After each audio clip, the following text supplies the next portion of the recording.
Hey, don't forget this is lube. And,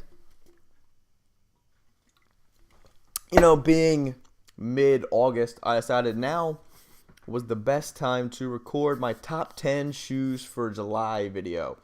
Kind of completely forgot about this, but it's okay. So, I'm just going to get right into it. um, and be expecting a lot more of these kind of videos, like where I go over something on the computer, showing it off, just giving my opinions on it. Because when I go off to college, it'll be a lot less pickups in hand. We'll see how that goes, but spending money will be less, and time will be less, and so making these real quick videos just to get something out should be something that you should expect more from this channel. So hopefully you guys like that, and leave some feedback down below if you like any suggestions, whatever. We'll just go right into number 10. Saucony. Saucony's putting in work. This was part of the cavity pack, the black raspberry. It's a Saucony original. So that makes the price point about $65. These were actually very hard to get. I was away when they dropped on Saucony.com, and I didn't think it was going to be a problem, but I actually had to end up picking up a women's size in these. Go check out that review on my channel a few videos back. I also picked up the fresh mint. Just get a picture of that one here. It's the fresh mint. This is a Shadow 5000.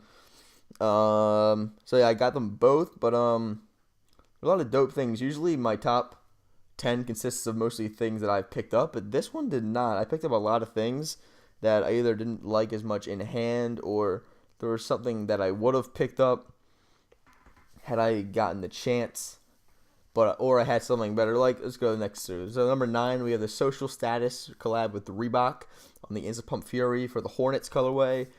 See, I would have probably picked these up had I not had already the black and the white Grape 5. So, like, it would have just been kind of foolish. But this is definitely dope. This is one of the louder Reebok pumps that was done well and not too crazy. I put this one with the Shoe Gallery one, the Concepts one, and then I also like the subtler toned down ones, like the Hannon, the Beams, things like that. So I really want to get another pair of these. Was really feeling those Stephen Allens, but at the time I just can't front the price, so maybe I'll look for those a little later. It'll probably be a little reach cash wise, but these are probably dope, and we hopefully be seeing a few more Reebok Instant Pump Furies, because all these came out for the anniversary. But these were dope, but I didn't pick them up. And then I did pick up these. This is the Nike Air Trainer 2 Low Barry Sanders. You can see we have the 21, which is a really small pick. But I actually unds'd these today, and that is why they're in my top 10 now. So maybe it's a good thing that I did this about 17 days late. Shoe is definitely dope, and having it on feet made me really appreciate the model itself. Really clean, and it's done very well. My only complaint is with the model itself. I just feel like the safari print was a little bit too high on the toe box. That would kind of like trim it down a little bit. But overall, it's a great shoe. The quality, the materials are on point, and yeah. I mean, the 3M swoosh too. That's always a nice touch. I think it was overall just a great, no problems with the release at all. So that was a fantastic shoe. That's number 8. Number 7, a shoe I picked up, the Nike Kobe 9 Elite Low Michael Jackson, or Hyper Grape, whichever. The Michael Jackson theme is on the moon, which is on the outsole on the bottom. So you kind of like the theme of moonwalking. But like first of all, it's a purple Kobe, which you can't go wrong. Every purple Kobe has been dope. Like, you can't go wrong with a purple Kobe. It's when it utilizes multiple shades of purple, as the cave purple, hyper grape, and then the iridescent purple on the tongue. So overall, I think the shoe, the concept with the music theme, the purple, so kind of like Prince, and then the Michael Jackson with the Moonwalker, and And then, of course, the purple Kobe, can't go wrong. So overall, a dope release. This is one that I really missed out a lot of releases on because I was on my orientation. But this is the Air Max Lunar 90, the moon landing. This release was insane. It's an all-over graphic moon print with on that 90 lunar with the flag on the back, on the heel tab, the stars and the stripes, and then of course it is entirely 3M. So I love 3M. I mean, dope shoe. People going crazy. It's definitely not worth the price. Please don't pay the prices. But this is definitely a dope shoe, especially at the retail price. If you got these for retail, then you lucked out because these are definitely a dope shoe. That's not something I need to have, especially when I already have my black 5 lap 3s. So next up, speaking of 5 lap 3s, this is the 3 lap 5 in the black and metallic colorway. This is something that I'm definitely going to be trying to be looking for down the road to pick up. I couldn't pick it up at the time just because this was the day I was going to SneakerCon, so I wasn't really sure how my funds were going to be. But I would love to pick these up in a few months for retail, maybe one or two times. Get these for retail, and I mean, it's clean, and then it stands out, but it's not too much like the Gamma one. I thought was a little bit too much, but the infrared is nice, a little bit of pop, and then these are just clean. And I was on the fence because I also want the regular metallic 5, but I think both of these together, I really appreciate the quality on them. And then when I saw them in hand at Nike Lab, they went back to the neoprene liner. It's not leather lined anymore, and so I just didn't see the purpose in fronting the 225 right then. But definitely something I'm looking for down the road. What the fuck are we at now? Number 4 is the Nike LeBron 11 EXT Kings Crown. It's the entire metallic gold on that posit material, and then an entirely black suede upper. I passed on these just because I already have the Adidas award season and the Kith football equipment Gel Life 3, and I would rather have the gold, the home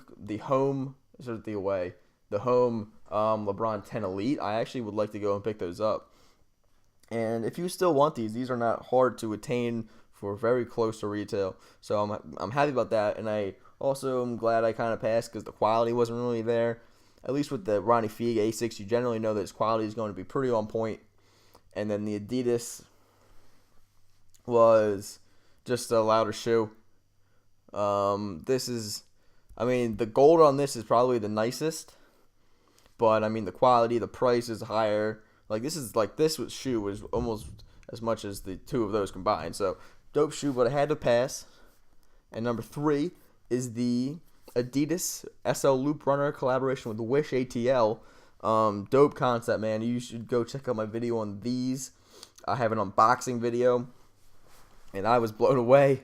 The details on these are clean. You have the entire money print. The inside is the $2 bill, and then you have the 2 right there under the laces. Real dope concept, and it's definitely a nice fall release, but these came out for July 4th. But overall, it's a clean sneaker, dope concept, nice materials, and I like the new model from Adidas. So definitely a well done collab. This is like a concepts level collab. Concepts have been dropping the ball recently, I feel like, and this is a real dope collab. This is something that I would expect from concepts, man. This is nice. So number 2 is the Volt the Nike Free Mercurial Superfly HTM in the Volt colorway. The black ones are nice as well with the Volt. I just right now, I didn't go in too hard for these, just because I already have the Volt Racer, and I'm also looking for a deal on the Puma Disc Revolution in that Volt colorway with the speckled gray midsole. I don't know if you've seen those or not, but I just feel like Volt is gonna be kind of trendy. It's a nice loud pop, and it's just not something that you needed on too many shoes, I feel like, in my own collection. So I didn't go in for these, but I definitely like the model, and I hope that they put out something again with these, because I love this model and I really want to pick something like this up. So that's number 2. And then number 1, guarantee you haven't. I don't guarantee it. I would say about 90% of you watching have not even seen this shoe, maybe even the brand. But it is the Diadora. This model is the N9000, and this is the single shot or the espresso colorway, limited to very, very few pairs. There's only 100 some. The espresso ristretto, or the single shot, which is a cup of coffee. So you can see with the theme, they come with the USB thingy. Dope shoe, man. This is better than any blue tone shoe that Ronnie's ever done. This is just too clean. I love the execution of all the blues on this shoe. You can see here the update, and then the brand is Diadora. I don't even know if you guys have heard of this, but they've been getting hype recently. Their collabs with Pata, with Hanon, and then they just make this one model, the N9000, real limited, and they don't even have GRs of this model. But I really wish I got this shoe, but without any places there was only like 2 or 3 European shops, and that would have put it at close to $300 retail for this shoe. And then without any locals getting them in, none of them really made it online, so I really didn't have a shot at these. Definitely a clean shoe, and my personal choice for the best from the month of July. So everyone, feel free to leave your list in the comments, or just tell me if you agree with my list, disagree, what you would choose. I know there's a lot of releases in July, and a lot of dope shoes, a lot I had to leave off this list, and August is looking just as dope, so stay tuned for that video, and don't forget to stay lubricated.